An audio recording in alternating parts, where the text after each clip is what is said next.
ആത്മീയ ഭോജ്യത്തിൽ ഇന്ന് നാം വിചിന്തനം ചെയ്യുന്നത് പെസഹ ആഘോഷത്തിൽ പിശക് പറ്റാതിരിക്കട്ടെ എന്ന വിഷയമാണ്. നമുക്ക് എല്ലാവർക്കും അറിയാം, ഇന്ന് പെസഹ തിരുനാളാണ്. അതിൻ്റെ ആഘോഷമാണ് ഇന്ന് നടക്കുക. അതുമായി ബന്ധപ്പെട്ട ചില കാര്യങ്ങൾ നമുക്ക് മനസ്സിലാക്കിയിരിക്കാം.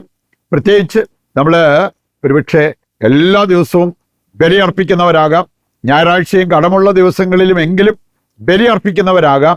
ആ ബലിയർപ്പണത്തിൽ പിശക് വരാതിരിക്കട്ടെ എന്ന കാര്യം കർത്താവ് വചനത്തിൽ നമ്മെ പഠിപ്പിക്കുന്ന ഒരു കാര്യമാണ്. ഒരു സ്ത്രീ സൂചിപ്പിച്ച ഒരു കാര്യം. പക്ഷേ ആദ്യമായിട്ടാണ് പെസഹ അപ്പം ഉണ്ടാക്കിയിട്ട് ഞാൻ ഉണ്ടാക്കിയ അപ്പം പൊട്ടിയത്. അപ്പോഴേ എനിക്ക് തോന്നി എന്തോ ഒരു കാര്യം വരുന്നുണ്ട്, സങ്കടകരമായ കാര്യം.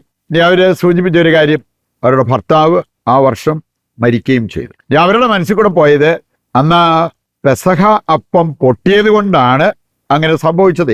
എൻ്റെ പ്രിയപ്പെട്ടവരായിരിക്കണമെന്നില്ല, പക്ഷെ അങ്ങനത്തെ ചില ചിന്തകള്, തെറ്റായ ധാരണകൾ ഒക്കെ ഇന്ന് മനസ്സിൽ കൊണ്ട് നടക്കുന്ന വ്യക്തികളെ കാണാൻ പറ്റും. ഒരു അപ്പം പൊട്ടുന്നതോ പൊട്ടാതിരിക്കുന്നതാണോ കാര്യം? അതിനേക്കാളൊക്കെ നമ്മുടെ ക്രിസ്തീയ ജീവിതം പൊട്ടിപ്പാളിഷാകാതിരിക്കാൻ നാം ശ്രദ്ധിക്കേണ്ടതായിട്ടുള്ള വളരെ പ്രധാനപ്പെട്ട ചില കാര്യങ്ങളുണ്ട്. അതാണ് പ്രത്യേകിച്ച് വിശുദ്ധ കുർബാനയുമായി ബന്ധപ്പെട്ട ചില കാര്യങ്ങൾ നാം മനസ്സിലാക്കിയിരിക്കണം. നമുക്ക് വചന വെളിച്ചത്തിൽ ഏതാനും ചില പ്രധാനപ്പെട്ട കാര്യങ്ങൾ മനസ്സിലാക്കാനായിട്ട് പരിശ്രമിക്കാം. 3 കാര്യങ്ങളുടെ ഒരു ഗണമാണ് ഈ പെസഹ ആഘോഷത്തിൽ നമ്മുടെ വിചിന്തനത്തിനായിട്ട് നമ്മുടെ മുമ്പിലേക്ക് വെച്ചിരിക്കുന്നത്. 3 കാര്യങ്ങളുടെ ഒരു ഗണം, 3 കാര്യങ്ങൾ.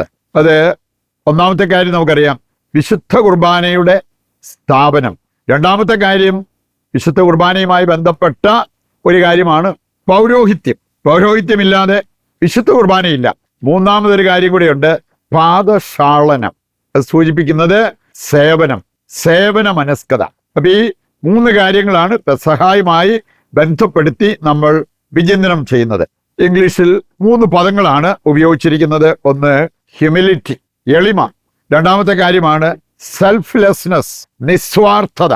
മൂന്നാമത്തെ കാര്യമാണ് സേവന മനസ്കത, സർവീസ് ടു അതേഴ്സ്. ഈ 3 കാര്യങ്ങളും പെസഹാ ദിനവുമായി ബന്ധപ്പെട്ട അല്ലെങ്കിൽ ഇന്നത്തെ ശുശ്രൂഷകളെ കുറിച്ച് നമ്മൾ ചിന്തിക്കുമ്പോൾ നമ്മുടെ മനസ്സിലേക്ക് നമ്മൾ ഏറ്റെടുക്കേണ്ട 3 പ്രധാനപ്പെട്ട കാര്യങ്ങളാണ് എളിമ, നിസ്വാർത്ഥത, സേവന മനസ്കത. ഈ 3 കാര്യങ്ങൾക്കും നമ്മുടെ ജീവിതത്തിൽ നാം സ്ഥാനം കൊടുക്കണം എന്നുള്ളത് നാം മനസ്സിലാക്കിയിരിക്കേണ്ട കാര്യങ്ങളാണ്. നമ്മൾ കാണുന്നുണ്ട് വാഗ്ദാന പേടകം, അതിൽ സൂക്ഷിച്ചിരുന്ന 3 കാര്യങ്ങളെക്കുറിച്ച് പറയപ്പെട്ടിട്ടുണ്ട്. ഒന്ന് അഹ്റോന്റെ വടി, രണ്ടാമത്തേത് മന്ന, മൂന്നാമത്തേതാണ് തോറ, 10 കൽപ്പനകൾ. ഈ 3 കാര്യങ്ങളാണ് വാഗ്ദാന പേടകത്തിൽ അവർ സൂക്ഷിച്ചിരുന്നത്. അഹ്റോന്റെ വടി എന്തിനെ സൂചിപ്പിക്കുന്നതാണ്? പൗരോഹിത്യത്തെ സൂചിപ്പിക്കുന്നത്. മന്ന വിശുദ്ധ കുർബാനയെ സൂചിപ്പിക്കുന്നത്. അതുപോലെ തന്നെ 10 കൽപ്പനകൾ, അതാണ് തോറ, 10 കൽപ്പനകളെ സൂചിപ്പിക്കുന്നത്. ഈ 3 കാര്യങ്ങൾക്കും വലിയ പ്രാധാന്യമുണ്ടായിരുന്നത് കൊണ്ടാണ് ഈ 3 കാര്യങ്ങൾ വാഗ്ദാന പേടകത്തിൽ സൂക്ഷിച്ചിരുന്നത് എന്ന് നമുക്ക് മനസ്സിലാക്കാൻ സാധിക്കും. രണ്ടാമതായിട്ട് നമ്മൾ ചിന്തിക്കുന്നത് പെസഹ പറ്റാതെ ആഘോഷിക്കാൻ നമുക്ക് സാധിക്കണം. അതുമായി ബന്ധപ്പെട്ട ചില കാര്യങ്ങളാണ്. ഒരു അപ്പം ഉണ്ടാക്കുമ്പോൾ അത് പൊട്ടുന്നതോ പൊട്ടാതിരിക്കുന്നതോ, അത് ചെറുതോ വലുതോ അങ്ങനെയുള്ള കാര്യങ്ങളൊന്നും അല്ല പ്രധാനപ്പെട്ടത്. അതിനേക്കാൾ പ്രധാനപ്പെട്ട ചില കാര്യങ്ങളുണ്ട് ഈ പെസഹ തിരുനാളിൽ നമ്മൾ ഓർത്തിരിക്കേണ്ടത്. ഹെബ്രായ ലേഖനം 10-ാം അധ്യായം 22-ാമത്തെ വചനം എടുക്കുമ്പോൾ അവിടെ നമ്മൾ കാണുന്നുണ്ട്, നമ്മുടെ അൾത്താരെ നമ്മൾ സമീപിക്കുമ്പോൾ, അൾത്താരെ എന്ന് പറഞ്ഞാൽ ബലിയർപ്പണം, ഈ ബലിയർപ്പണത്തെ നാം സമീപിക്കുമ്പോൾ 3 പ്രധാനപ്പെട്ട കാര്യങ്ങൾ നമ്മൾ ഉറപ്പാക്കിയിരിക്കണം. വചനം കൃത്യമായിട്ട് നമ്മെ പഠിപ്പിക്കുന്ന കാര്യമാണ്. ഒന്ന് സത്യഹൃദയം, 2 ശുദ്ധ മനസ്സ്, മൂന്നാമത്തേതാണ് നിർമ്മലമായ ശരീരം. നമ്മുടെ ഹൃദയം, നമ്മുടെ മനസ്സ്, നമ്മുടെ ശരീരം. ഒരു മനുഷ്യ വ്യക്തി എന്ന് പറയുമ്പോൾ വളരെ പ്രധാനപ്പെട്ട 3 കാര്യങ്ങളാണ്. ഈ 3 മേഖലയിലും വിശുദ്ധി വളരെ ആവശ്യമാണ് എന്നുള്ളത് കർത്താവ് നമ്മെ ഓർമ്മിപ്പിക്കുക. സത്യസന്ധത, വിശുദ്ധി, ഇങ്ങനെയുള്ള കാര്യങ്ങളാണ് ദൈവവുമായി ബന്ധപ്പെടാനും ദൈവത്തെ അനുഭവിക്കാനും നമ്മളെ സഹായിക്കുന്ന കാര്യങ്ങൾ എന്ന് ഈ വചനഭാഗം നമ്മെ ഓർമ്മിപ്പിക്കുക. കത്തോലിക്കാ സഭയുടെ മതബോധന ഗ്രന്ഥം 1324 ഈ പാരഗ്രാഫ് വായിക്കുമ്പോൾ അവിടെ കത്തോലിക്ക സഭ നമ്മെ പഠിപ്പിക്കുന്ന ഒരു കാര്യമുണ്ട് വിശുദ്ധ കുർബാനയെക്കുറിച്ച്. ഇത് ഒരു ക്രിസ്ത്യാനിയെ സംബന്ധിച്ചിടത്തോളം അവൻ്റെ source and submit of Christian life, അവനെ ശരിക്കും ക്രിസ്തീയതയിൽ വളർത്തുന്ന ശക്തിയുടെ ഉറവിടമാണ്. അതുപോലെ തന്നെ അവൻ്റെ ജീവിതത്തെ, ക്രിസ്തീയ ജീവിതത്തെ അതിൻ്റെ ഉച്ചകോടിയിൽ എത്തിക്കാൻ സഹായിക്കുന്നത് വിശുദ്ധ കുർബാനയാണ് എന്നുള്ളത് ഇവിടെ സഭ നമ്മെ പഠിപ്പിക്കുന്നത് കാണാൻ പറ്റും. അതുപോലെ തന്നെ ഉറവിടവും ഉച്ചകോടിയും എന്ന് പറയാൻ കാരണം എന്തെന്ന് സഭ വ്യക്തമാക്കുന്നുണ്ട്. മറ്റെല്ലാ കൂദാശകളും വിശുദ്ധ കുർബാനയുടെ ആഘോഷവുമായി ബന്ധപ്പെട്ട് കിടക്കുന്ന കാര്യങ്ങളാണ്. നമ്മുടെ എല്ലാ നവേന പ്രാർത്ഥനകളും ഭക്താഭ്യാസങ്ങളും എല്ലാം നമ്മെ നയിക്കേണ്ടത് നല്ല അർത്ഥവത്തായിട്ട് ഭക്തിപൂർവ്വം ബലിയർപ്പിക്കുന്നതിലേക്കാണ് എന്ന് സഭ നമ്മെ ഓർമ്മിപ്പിക്കുകയാണ്. കത്തോലിക്ക സഭയുടെ മതബോധന ഗ്രന്ഥം 1210 കൂടെ വായിച്ചാൽ 12:10 അവിടെ പറഞ്ഞിരിക്കുന്ന ഒരു കാര്യം, എല്ലാ കൂദാശകളും നമുക്ക് കൃപ നൽകുന്നുണ്ട്. പക്ഷേ വിശുദ്ധ കുർബാനയുടെ ഒരു പ്രത്യേകത, ദ ഗിവർ ഓഫ് ഗ്രേസ്, അത് നമുക്ക് നൽകുന്നത് വിശുദ്ധ കുർബാനയാണ്. എന്ന് പറഞ്ഞാൽ കൃപയുടെ ദാതാവിനെ തന്നെ നമുക്ക് നൽകുന്നതാണ് വിശുദ്ധ കുർബാന എന്നുള്ളത് സഭ നമ്മെ ഓർമ്മിപ്പിക്കുക. അവസാനമായിട്ട് നമ്മൾ ചിന്തിക്കുന്നത് യോഗ്യതയും അയോഗ്യതയും ബലിയർപ്പണത്തിൽ വലിയ മാറ്റം വരുത്തും എന്നുള്ളത് വചനം വ്യക്തമാക്കുന്നുണ്ട്. യോഗ്യതയോടെ ബലിയർപ്പിച്ചാൽ അതിന്റെ സൽഫലം വലുതായിരിക്കും. അയോഗ്യതയോടെ ബലിയർപ്പിച്ചാൽ അതുമൂലം നമുക്കുണ്ടാകാവുന്ന നഷ്ടം വലുതായിരിക്കും എന്നുള്ളത് വചനം നമ്മെ ഓർമ്മിപ്പിക്കുന്ന കാര്യമാണ്. 1 കൊരിന്തോസ് 11:30 അവിടെ പറഞ്ഞിട്ടുണ്ട്, അയോഗ്യതയോടെ ഈ അപ്പം ഭക്ഷിച്ചത് കൊണ്ടാണ് നിങ്ങളിൽ ചിലർ രോഗികളായത്, വേറെ ചിലർ ദുർബലരായത്, ചിലർ മരിച്ചുപോയത്. യോഗ്യതയോടെയാണ് അർപ്പിക്കുന്നതെങ്കിൽ നമുക്ക് നമ്മുടെ ശരീരത്തിന് സൗഖ്യം, മനസ്സിന് ബലം, ആത്മാവിന് പുതുജീവൻ ഇതെല്ലാം പ്രദാനം ചെയ്യുന്നതാണ് എന്ന യാഥാർത്ഥ്യമാണ് ഈ വചനം നമ്മെ ഓർമ്മിപ്പിക്കുക. ഞാൻ അവർക്കാണ് ഒരു സ്ത്രീ പങ്കുവെച്ചൊരു കാര്യം.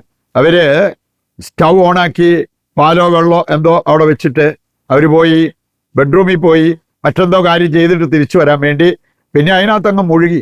അവർ പറയാണ്, എനിക്ക് പെട്ടെന്ന് ആരോ എന്നെ അവിടുന്ന് ഉന്തി ഇറക്കി അടുക്കളയിലേക്ക് വിടും പോലെ ഞാൻ വന്നപ്പം ആ പാത്രം ഏതാണ്ട് കരിയാറായി. ഒരു സൂചിപ്പിച്ചൊരു കാര്യം, ദിവസേന ബലിയർപ്പിക്കുന്നതാണ് ആ ഒരു കാര്യത്തിലേക്ക് എന്നെ വിട്ടത് എന്നെനിക്കറിയാവുന്ന. ലത്തീൻ രീതിയിലുള്ള കുർബാനയുടെ ഒരു പ്രാർത്ഥന പരിശോധിച്ചാൽ അവിടെ പറഞ്ഞിരിക്കുന്നത്, പാപത്തിൽ നിന്നും അനർത്ഥങ്ങളിൽ നിന്നും ഞങ്ങളെ സംരക്ഷിക്കണമേ, കാത്തുകൊള്ളണമേ എന്ന് പറയുന്ന ഒരു പ്രാർത്ഥനയുണ്ട്. അവരെ വളരെ സ്പർശിച്ചൊരു കാര്യം. എന്നിട്ട് അവർ പറയായിരുന്നു, ആ ഒരു പ്രാർത്ഥന ബലിയിലുള്ള എൻ്റെ പങ്കാളിത്തമാണ് അങ്ങനെ ഒരു സംരക്ഷണം എനിക്ക് തന്നത് എന്നെനിക്ക് ബോധ്യമുണ്ടെന്ന്. യോഹന്നാന്റെ സുവിശേഷം 13-ാം അധ്യായം 27 എടുത്താൽ യൂദാസിന് സംഭവിച്ച എന്താണെന്ന് അവിടെ പറഞ്ഞിട്ടുണ്ട്.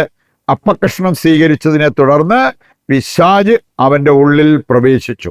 പാപചിന്ത മനസ്സിൽ വെച്ചുകൊണ്ട് അയോഗ്യതയോടെ കുർബാന സ്വീകരിച്ചു കഴിഞ്ഞാൽ എന്ത് സംഭവിക്കാം എന്നുള്ളതാണ് ഇവിടെ ആ വചനം നമ്മെ പഠിപ്പിക്കുക.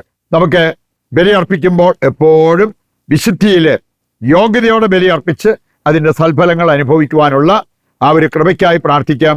പെസഹ ആഘോഷിക്കുമ്പോൾ അല്ലെങ്കിൽ ബലിയർപ്പിക്കുമ്പോൾ ഒരു പെസകും പറ്റാതിരിക്കാൻ ദൈവത്തിൻ്റെ കൃപയ്ക്കായി ദൈവത്തോട് നമുക്ക് ഈ പ്രതിഷ്ഠാ ജപത്തിൽ പങ്കുചേർന്ന് പ്രാർത്ഥിക്കുകയും ചെയ്യാം. അനന്തമായ സ്നേഹത്താൽ മനുഷ്യനെ സൃഷ്ടിക്കുകയും അതുല്യമായ കൃപയാൽ മനുഷ്യകുലത്തെ വീണ്ടെടുക്കുകയും ചെയ്യുന്ന കാരുണ്യവാനായ ദൈവമേ, ഈ വലിയ വാരത്തിൽ സ്വർഗത്തിൽ നിന്ന് ഭൂമിയിലേക്ക് അങ്ങൊഴുക്കുന്ന ദൈവകൃപ സ്വീകരിക്കാനും ആത്മീയ വളർച്ച പ്രാപിക്കാനും ഞങ്ങളെ സഹായിക്കണമേ. ഒരു ചെറിയ പാപം പോലും ചെയ്യാതെ ഉയർപ്പ് തിരുനാളിനായി യഥാവിധി ഒരുങ്ങുവാൻ ഞങ്ങളെ സഹായിക്കുകയും ചെയ്യണമേ. ആമേൻ. നമ്മുടെ എല്ലാ ആവശ്യങ്ങളും കർത്താവിന്റെ കരങ്ങളിൽ ഏൽപ്പിച്ചുകൊണ്ട് താഴ്ന്ന സ്വരത്തിൽ കർത്താവിനെ സ്തുതിച്ച് ദിവ്യകാരുണ്യത്തിന്റെ ആശീർവാദം നമുക്ക് സ്വീകരിക്കാം. യേശുവേ നന്ദി. Hallelujah, hallelujah, hallelujah, hallelujah. കർത്താവേ, ഞങ്ങളെ ഏറ്റെടുക്കണമേ. ഞങ്ങളുടെ എല്ലാ പ്രാർത്ഥനാ നിയോഗങ്ങളും ഏറ്റെടുത്ത് ഞങ്ങളെയും ഞങ്ങളുടെ കുടുംബത്തെയും ലോകം മുഴുവനെയും അനുഗ്രഹിക്കുവാൻ തിരുവുള്ളമാകണമേ. യേശുവേ നന്ദി, യേശുവേ സ്തുതി.